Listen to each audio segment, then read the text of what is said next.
This is football podcaster Daniel Solana. Daniel Solana, happy Sunday Fun Day. Hey, how's it going, fellas? Yeah, I'm doing well. I'm trying to figure out how the U.S. went from up 1-0 yesterday to, historic vibes right there in Mercedes-Benz Dome. It was packed. I mean, it really felt like a World Cup game. To then a colossal meltdown, something that we haven't seen from the U.S. since 1959, since Eisenhower was in office. And yeah, I mean, other than that, I mean, I'm doing well. I'm happy to see Dono here, and always happy to see you, Dan. Absolutely. Of course, Belgium steamrolling the U.S. team 5-2. A lot of people saying this is one of the deeper U.S. teams that we've had. We're going to have to deal with that in the World Cup, but at least we know we're in the World Cup. Alex Dono, a huge Italy fan. Daniel Solana, give him some solace. Let him know that it's going to be okay if you're an Italy fan when it comes to so football. let me set the table before Daniel weighs in. No matter how many teams they let into the World Cup, they can keep expanding it, and it's always going to come down to a final playoff game for Italy, which they historically usually lose these last couple of World Cups. I mean, they're favorites, Daniel, against Bosnia, despite playing in Bosnia in a winner-take-all game this coming Tuesday. I don't think it's fair that they have to play Bosnia and Herzegovina. I feel like it should be like Italy and France versus Bosnia and Herzegovina to make it a little more fair. But Italy is favored in this match coming up. Is my Azzurri going to get back to the World Cup for the first time now? And what, 4 times? They haven't been since 4 World Cups ago. Well, first of all, I'm surprised that you went with Italy and France. I would have went Italy and Spain It's true. as the team that that you'd want to side with. I agree. I think it would be fair to have 2 countries versus 2 countries. But like you said, they have to go away, and I think that's the most unfair part is that they have to go away being the team that's favored. They should be playing at home. But I think the Azzurri is okay. I don't think they're going to miss a 3rd consecutive World Cup. I think they'll be back in there, and they're going to be a tough opponent for anybody who draws them in that opening round.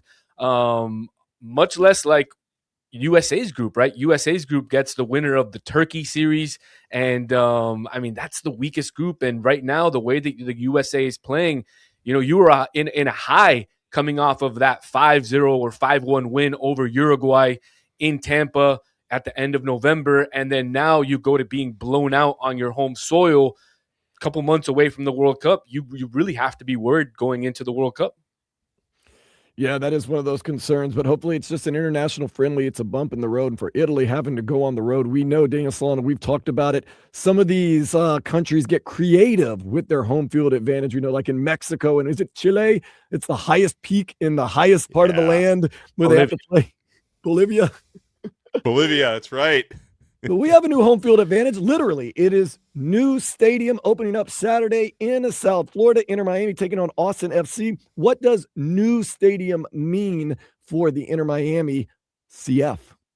Well, the first thing is they can actually be called a team in Miami, right? The old stadium was in Fort Lauderdale. Now they'll be playing in Miami, in really the heart of Miami, right next to the Miami International Airport.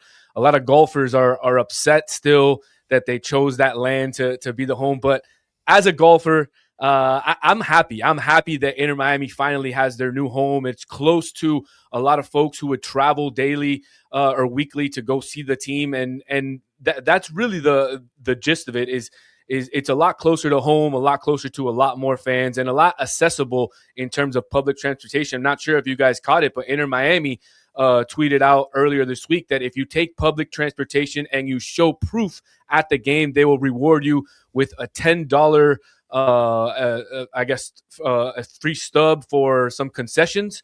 So really cool that they're doing that. I mean, $10 is not really going to get you much anyways, but right, it gets you like a grape. Yeah, really cool that they're doing that, and it's good that they're trying to take that initiative to have fans take public transportation, take the Metro Rail. It's really the easiest way to get there.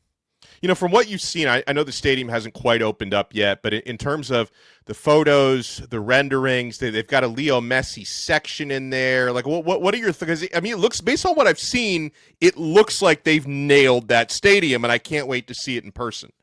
Absolutely. I mean, I don't know if you've seen the pictures with the grass already on the floor.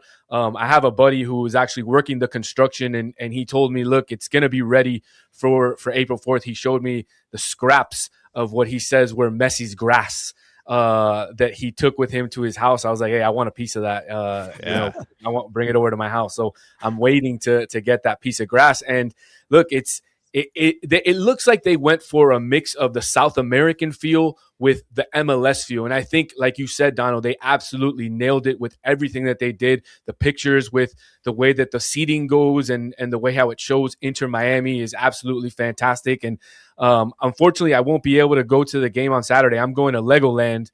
I'm taking my son to Legoland. I promise. I was just there a few weeks ago. He's going to love it.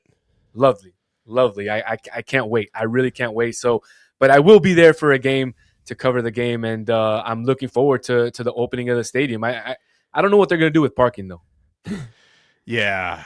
And listen, the public transportation sounds like a good idea, actually, vouchers aside, because like 836 and parking, like you're better off letting somebody else drive you out there. But I want to going back to the World Cup, like you mentioned Spain, who they're loaded, like they're the odds-on favorite to win the upcoming World Cup. I mean, are you going with Spain or are you going with the field? Like, who do you think would be the next most likely if España can't get it done?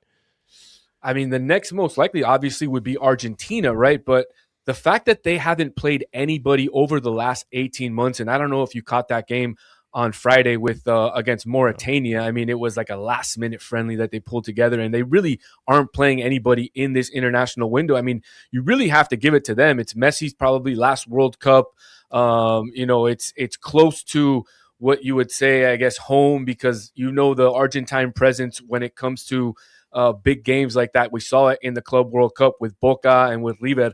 They'll be here to support Argentina and their team. So it'll be like a home World Cup for them as well. And so I would probably have to go with Argentina. And I know I'll get ragged on it by my Uruguayan friends. I'm even wearing my Uruguayan jersey, the new one, which is beautiful, by the way. Kudos to Nike. Yeah, man, I would go Argentina. Well, going back to Inter Miami, one thing you got to like about this team is they're always trying to make moves, and they are making initial moves to bring in Brazilian national Casemiro. I'm sorry. Casemiro. He's over there with Manchester United. A, is this going to happen? And B, what would it mean for Inter Miami if they do make this happen? I mean, it sounds like it's on the way to happen, right? Inter Miami initially made contacts with Casemiro earlier in the year when he was down here for a personal trip, and the conversations continue to go on. And latest reports from Fabrizio Romano were that Inter Miami had submitted an initial offer or an initial contract to Casemiro. He was going to review it. And look, I know what the folks are going to say, right? A lot of people are going to say, oh, another aging veteran, another player over 30. But I'm going to be honest with you, man. Casemiro, to me, would be exactly what this Inter Miami team is crying out for in the midfield. And we know that he's a little on the older side, but, we can't ignore that. But, I mean, you also can't question, and Dono can back me on this. You can't question his work rate and his pedigree. And this is a guy who's won 5 Champions Leagues, and he's essentially been the quote-unquote policeman for some of the best teams in the world when he played with Real Madrid. So you insert him into Inter Miami, he immediately becomes the best midfielder on this squad. And with the defensive lapses that Inter Miami has faced this year, and obviously the exit of the CONCACAF Champions League, if you're bringing in Casemiro, I mean, it's something that is massive for Javier Mascherano and this team, and just really his physical presence in the locker room and his presence on the field is going to allow Messi and DePaul to be a little bit more free and create a little bit more magic without having to worry about covering a counterattack. Yeah, and you mentioned Inter Miami. They've obviously found success bringing in like aging international superstars, but that's really the MO of Major League Soccer. We see it happening like in Saudi Arabia for these up and coming leagues, because I think it's gonna take, I don't know how many years, Daniel, before MLS can reach a point where they're able to have like top international players in their prime. Do you think we'll ever get there, or for the foreseeable future is Major League Soccer going to be one of those leagues where you get good players either on the way up or on the way down? Well, I think it's a factor of a couple different things, right? It's on the league and it's on the owners to want to bring up the cap, because you can't sign some of these players that are in their prime with the way that the cap and the way that the rules are arranged, where you can only bring in 3 DPs. And the other factor, which they finally corrected, is the calendar, right? You're unfortunately, the way that you're doing right now, you're buying and selling in the wrong time, where all the European teams are also looking to buy and sell, but they're fighting for championships, and here you're just starting your league. So a lot of players, especially in a World Cup year, are not going to want to go to a team that are just starting their season when other teams are right in the middle of a grinding. What you want is to be in those grinding games in preparation for the World Cup. So it's a number of different factors. I do think the MLS will get there because they've nailed it on the fact of getting these up and coming stars, especially from South America, the Brazilians, the Argentines, and they've also nailed it on bringing the aging stars, like you've said. Heung-min Son came aging, but kind of in his prime, so he's on the fringe. But other guys like Rodrigo De Paul, even though he's 32, I would say he's on the decline, and he's definitely over his prime. And so, because all that mileage, I mean, De Paul runs so much since he was in his early 20s. I think it adds up. Absolutely, no doubt. I mean, he also flies a lot. He's been criticized lately in the news for flying to see his girlfriend Tini's concert. And I don't have a problem with that. I mean, these guys are human beings. They have lives. The important thing is Inter Miami brought home the 3 points from New York City, and case closed. Nothing wrong with a little bit of sugar, and you're always so sweet. This is Football Podcast. Daniel Solana.